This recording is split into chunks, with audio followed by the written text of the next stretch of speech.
Olá, meus caros ouvintes, telespectadores e todos os que se interessam em acompanhar esses vídeos e outras atividades do Sistema GRISA.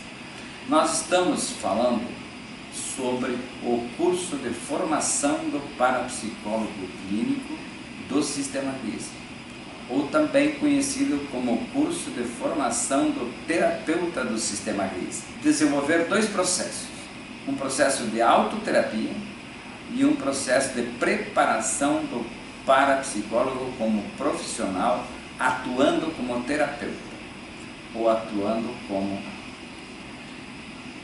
aquele que contribui para o bem-estar das pessoas nas suas diferentes áreas, tanto na parte financeira e econômica, quanto na parte emocional, quanto na parte de conhecimentos, quanto na sua qualificação de vida na área da saúde e qualificação da vida em suas diferentes áreas e aspectos.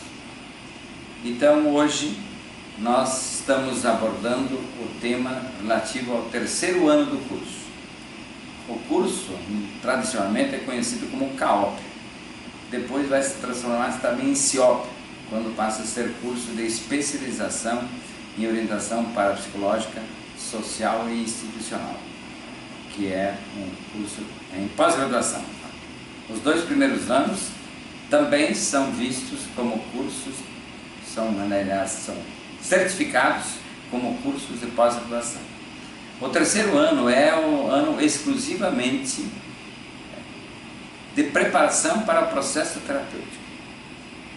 Mas quero lembrar ainda que todo o curso em si, o primeiro ano visa um processo de autoconhecimento como identificação de como a mente humana funciona.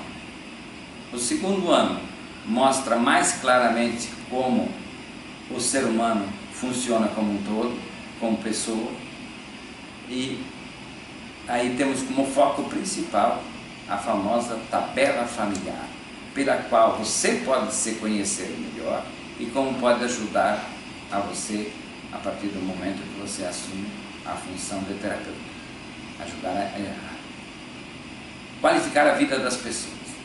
E em terceiro lugar, nós temos o terceiro ano do curso, que visa formar o terapeuta propriamente dito, tendo como foco principal a atividade hipnótica. A hipnoterapia, como é chamada, mas especialmente baseada no livro Hipnose Humano-Pangrisiana e o processo terapêutico pela compreensão. Então, este ano de formação do parapsicólogo, terapeuta do Sistema GRISA, é considerado especial, porque nenhum outro sistema terapêutico segue a essência desse processo terapêutico do Sistema GRISA e que resolve os problemas com facilidade e profundidade, e inclusive levando as pessoas a nunca mais vivenciarem aqueles sintomas, aquelas problemáticas que os incomodaram durante boa parte da vida. Então, nesse terceiro ano, é também chamado como de CAOPP, Curso de Aperfeiçoamento e Orientação Parapsicológica Pessoal, que é essa orientação da pessoa para ela qualificar a sua vida. E nesse processo nós utilizamos sempre também o processo de hipnose e regressão de memória. E nesse processo terapêutico eu gostaria de lembrar o seguinte, que sempre nós buscamos ajudar a pessoa a libertar-se do único problema que a espécie humana possui. O único problema da espécie humana é chamado insegurança. A insegurança, que hoje nós temos especialistas somente para dar nomes diferentes à insegurança de acordo com a intensidade que ela é manifestada e as circunstâncias em que ela aparece. Então nós temos aí vários nomes dados à insegurança. E primeiro, timidez. O que é timidez? Timidez nada mais é que insegurança no relacionamento com as outras pessoas. Quando você não se sente bem ao falar em público, ao conversar com alguém, ao buscar comunicar-se com alguém. Temos a segunda questão, que é o sentimento de inferioridade. Temos muita gente que vivencia esse sentimento, mas é muito importante compreender que o sentimento de inferioridade é nada mais que insegurança na comparação com os outros. Porque você se compara ao outro e se sente inferior. Hoje se usa até um termo chamado de autoestima. Quando é que a pessoa tem baixa autoestima? Quando ao comparar-se com o outro se sente inferior, se sente menos capaz, se sente marginalizado. O terceiro que eu gostaria de salientar é a famosa ansiedade. Quantas pessoas nós temos atualmente ansiosas por aí? E a ansiedade nada mais é que a insegurança em relação a algum resultado. Insegurança diante do resultado, que se manifesta com a pressa de obter o resultado, porque tem medo que não dê certo, ou com a pressa de obter o objetivo, porque pode não dar certo. Isso acaba atrapalhando a vida da pessoa mais ainda. Então esse sentimento de ansiedade é sempre importante perceber qual o fato, qual o acontecimento. Eu digo sempre que o primeiro fiasco que uma pessoa faz, que uma pessoa pode fazer, é quando é esperada de sexo oposto. Durante a gestação, o menino foi esperado da menina, ou a menina foi esperada da menina. Essas pessoas sempre sofrem de ansiedade, porque o primeiro resultado da sua vida foi, fazer o fiasco a não aparecer na festa da vida como era esperado. Temos a depressão. A depressão, que hoje atormenta tantas pessoas, ela é simples de ser entendida. Basta que você perceba de fato do que se trata. A depressão nada mais é que insegurança diante do futuro, que se manifesta normalmente com 3 sintomas mais graves, segundo a orientação inclusive psiquiátrica.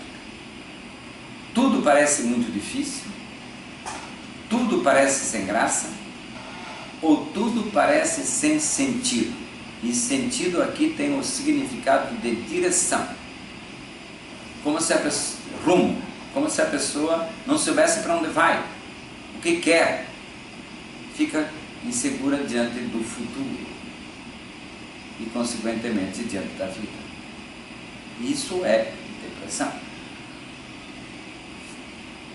Então nós temos facilidade de compreender as causas da depressão, porque a depressão tem como causa principal a programação, o sentimento de rejeição, quando a pessoa se sente rejeitada.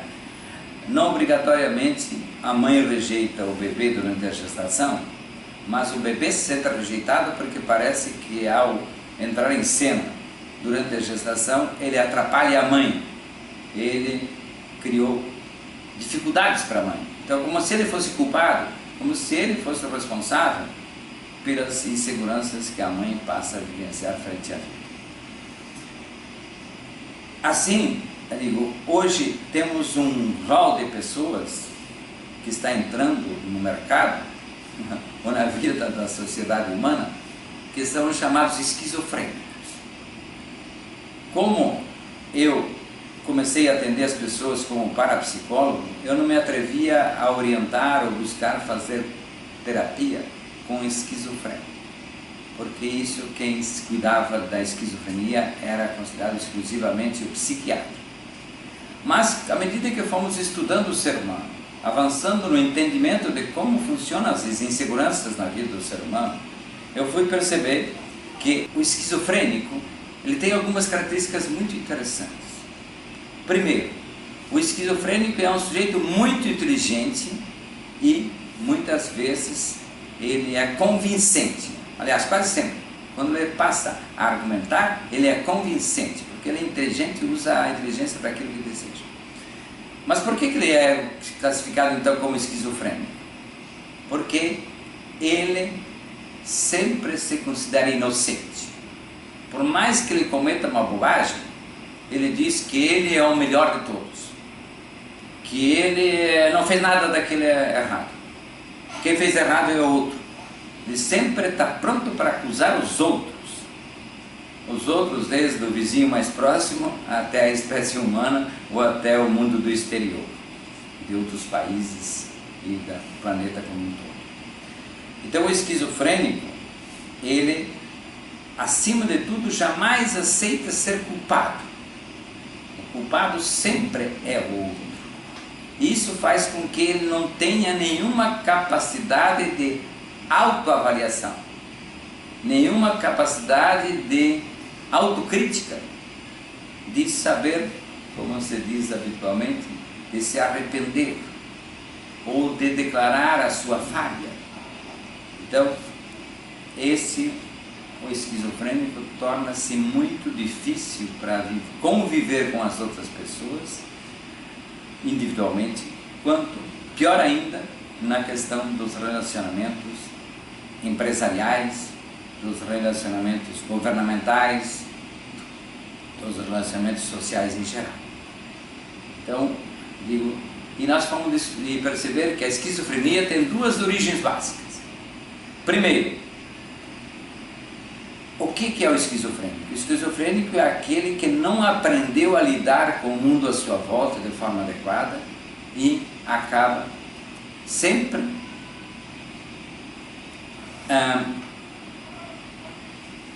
culpando os outros por isso. Aí eu não tive oportunidade, mas nós vamos perceber que as duas origens mais fundamentais são, primeiro, a vida intrauterina, quando a pessoa se sente rejeitada, depois a pessoa nasce e tem suas inseguranças, e aí o que ocorre? Muitas vezes essas inseguranças são tão acentuadas que ele passa a ir ao médico, e ao começar a tomar medicação, ele fica nisso e não consegue desenvolver suas habilidades, suas capacidades, seus talentos para ingressar nesse mundo de forma adequada e competitiva ou de forma estruturada. E com isso, ele acaba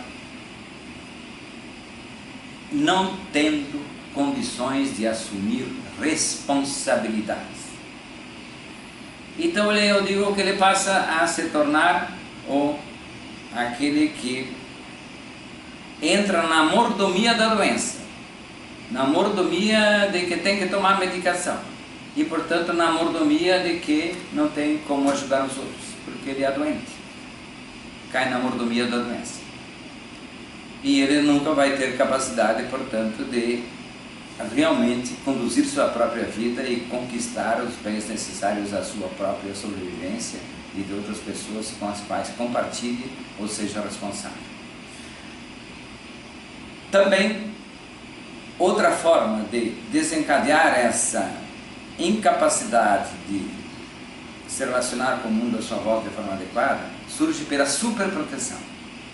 Pior ainda, eu digo, pior que ser superprotegido é ser mimado. A pessoa mimada, os pais sempre acabam fazendo tudo por ela e às vezes os avós e outras pessoas que estão por perto. A superproteção é péssima, porque a pessoa se sente, não é considerada capaz de fazer. Sempre tem que ser ajudada. Mas o mimado é aquele que ainda recebe uma atenção especial, mas fica na mesma. é pior do que o subprotegido. Porque sempre que ele pensa que precisa de alguma coisa, já tem alguém entregando pronto. E esse receber pronto é a forma que impede a pessoa de evoluir, de crescer, de aprender a conquistar.